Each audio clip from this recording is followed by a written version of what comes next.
Bismillahirrahmanirrahim. Assalamualaikum warahmatullahi wabarakatuh. Perkenalkan, nama saya Rabiatul Adawiyah dari kelas 1D di 3TC dengan NIM 2001051022. Baik, di sini saya akan mempresentasikan tentang klasifikasi ajaran Islam dan akhlak. Yang pertama yaitu pengertian akhlak.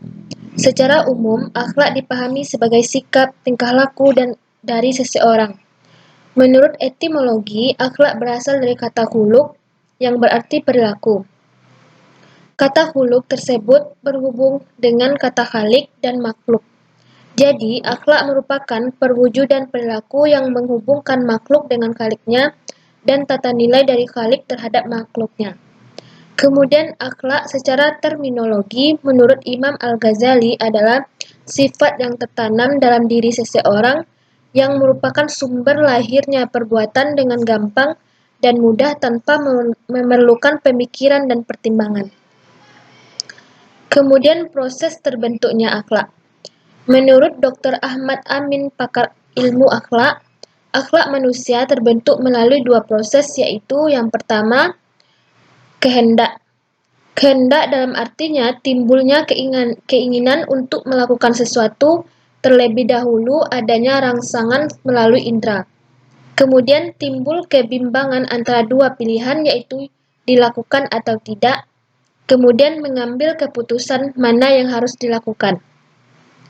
Yang kedua adalah proses membiasakan. Adapun membiasakan tersebut, yang pertama adanya kecenderungan hati untuk melakukan suatu perbuatan, yang kedua dilakukan secara terus-menerus. Kemudian akhlak terhadap Allah Subhanahu wa Ta'ala dan Rasul-Nya. Yang pertama ditandai dengan adanya takwa. Takwa adalah memelihara diri dari siksaan Allah dengan mengikuti segala perintahnya dan menjauhi larangannya. Kemudian cinta dan ridho. Cinta dan ridho adalah kesadaran diri, perasaan jiwa dan dorongan hati yang menyebabkan seseorang terpaut hatinya terhadap apa yang dicintai dengan penuh semangat dan kasih sayang. Kemudian ikhlas. Ikhlas adalah beramal semata-mata mengharap ridho Allah Subhanahu wa Ta'ala. Kemudian tawakal. Tawakal berarti mewakilkan dan berserah diri, membebaskan hati dari segala ketergantungan kepada selain Allah Subhanahu wa Ta'ala dan menyerahkan keputusan segala sesuatunya kepada Allah Subhanahu wa Ta'ala. Kemudian syukur. Syukur adalah memuji Sang Pemberi nikmat. Kemudian muraqabah. Muraqabah adalah kesadaran seorang muslim bahwa ia selalu berada dalam pengawasan Allah Subhanahu wa Ta'ala karena kesadaran itu lahir dari keimanan seseorang. Kemudian tobat. Tobat berarti kembali. Kembali dari sifat-sifat yang tidak disukai Allah Subhanahu wa Ta'ala, hal-hal yang telah dilakukan dan tidak sesuai dengan perintah Allah Subhanahu wa Ta'ala. Kemudian akhlak terhadap ibu bapak. Akhlak kepada ibu bapak adalah berbakti dan berbuat baik yang merupakan kewajiban dari anak.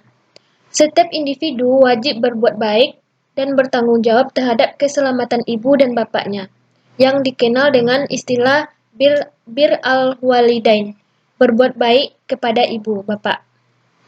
Kemudian akhlak terhadap keluarga dan karib kerabat.